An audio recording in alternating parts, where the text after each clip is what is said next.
Mr. Beast isn't the greatest YouTuber in the world. He's actually the greatest person in the world, and he proves it every day. He went to Africa to help 20,000 kids by giving them free sneakers that they desperately needed. For many of these kids, these are the first pair of sneakers they've ever owned. Oh my God, this is crazy. This guy is feeding lions in his Yeezys. Do you think he's crazy? This guy came to sell his Jordan 1 Off-Whites for $5,000, but only ended up with about $4,000. You already know Michael Jordan is the greatest player of all time, but did you know that he also has the greatest sneaker ever to sell at auction? These Jordans were worn when he beat the Utah Jazz in 1998 and sold for $2.2 million. Are Jordan 1s the most comfortable sneakers? Here's what Chris Tucker thinks. I wear Jordan 1s, they're the most comfortable shoes, and every time I see Michael, he look at your shoes. First thing you do is look down, what kind of shoes you got? Reebok, man, you crazy. Get out of here, get out of here. This is gonna blow your mind. In Japan, they figured out how to make 3D billboards, and Nike used one to promote his Air Max sneakers. Dennis Rodman called Travis Scott a fraud for stealing his sneaker ideas, and now Michael Jordan is taking sides. He loves the Travis Scotts and wore them to Spain on his latest trip. This guy just brought a ton of Jordan 1s using bots, and the price immediately dropped. The whole deal cost him $20,000. Adidas refuses to take Kanye West back even though he apologized. Now there is a report out that says that Yeezy demand is up 30% since November. Your move, Adidas. Do you know the real reason Steph Curry left Nike? Building something from scratch, taking a chance to put my fingerprint on a brand from the ground up and have a company that was going to kind of invest behind me, that was a huge opportunity. This woman was challenged to do the impossible at an NBA game. Take a shirt and launch it into the crowd. If someone in a Spurs jersey catches it, you'll win $50,000. She laced up her Converse Chuck Taylors and this happened.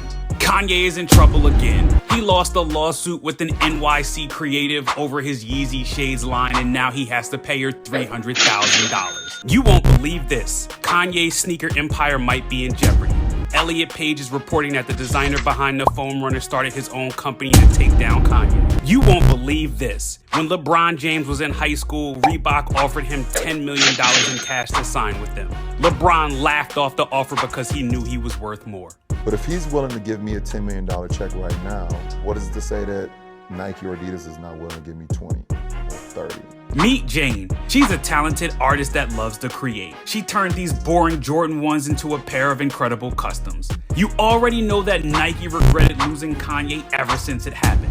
They've been trolling him by releasing knockoffs of his Yeezys ever since Adidas fired him. But why did Kanye leave Nike? At least give me some royalty. Like Michael Jordan got 5%. That business is $2 billion. He makes $100 million a year off of 5% royalty. I said, I need some type of royalty. Nike told me, oh, we can't give you a royalty because you're not a professional athlete. I told him, I go to the Garden and play one on no one.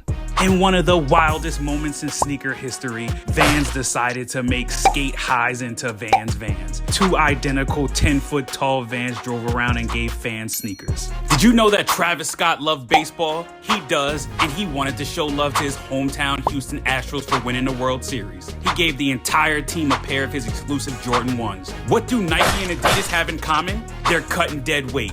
Looks like Nike is finally cutting popular collaborator Tom Sachs after his issues went viral. You have to see this new Nike pack. The Derby collection is literally unreal, and no, you'll never be able to buy them. Each sneaker represents a horse that won the Triple Crown. If you like sneakers, you probably like the shoe doc. But did you know why he started his business? Turns out his son has autism and walks on his tippy toes. He'd always wear out his shoes, and his dad decided to restore them to save money. That's how he started his business and why he became famous. This is a sneaker store, and these guys want to rob it. But in the middle of the heights, they had to change their heart and decided not to take anything. Why?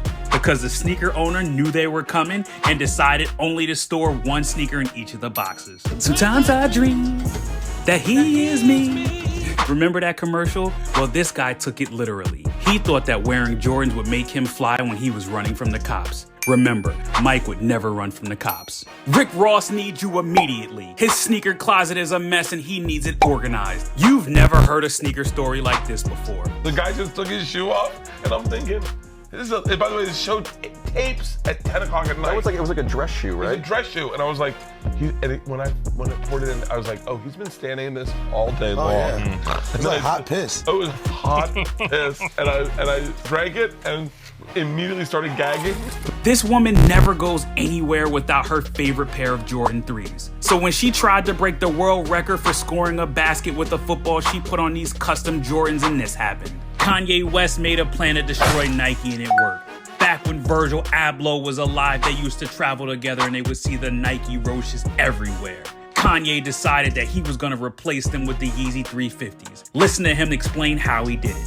When me and Virgil used to go and intern with Giuseppe Zanotti, and he was teaching us how to design shoes and everything, we would be in the airport and we saw the shoe by Nike called the Roche. And it was the number 2 selling shoe that Nike had. The number 1 is the Monarch, which is like the main dad shoe. So, and this is before dad shoes became cool. So I looked at that Roche and I said, I need to replace that shoe. And now when you go to the airport, you definitely see 350s and you don't really see the Roche anymore. This guy customizes sneakers and he's incredibly talented. He actually turned a regular pair of Blazers into off-white Blazers. This guy loves Lions and today he decided to play the guitar for them.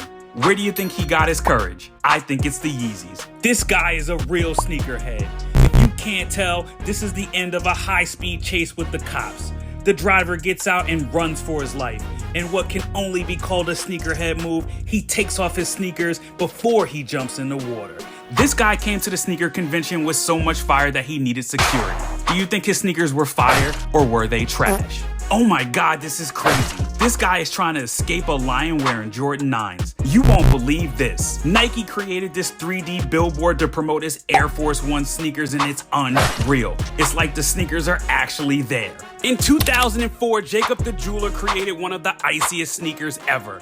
This Allen Iverson Question Retro has 246 diamonds. This couple loves each other, but they love sneakers even more. Because they share a passion for sneakers, they decided to start a YouTube channel. Now they have more than 15 million views. You have to see this. A sneaker collector's house was flooded and his entire collection was ruined. Nike refused to help this kid and now they regret it.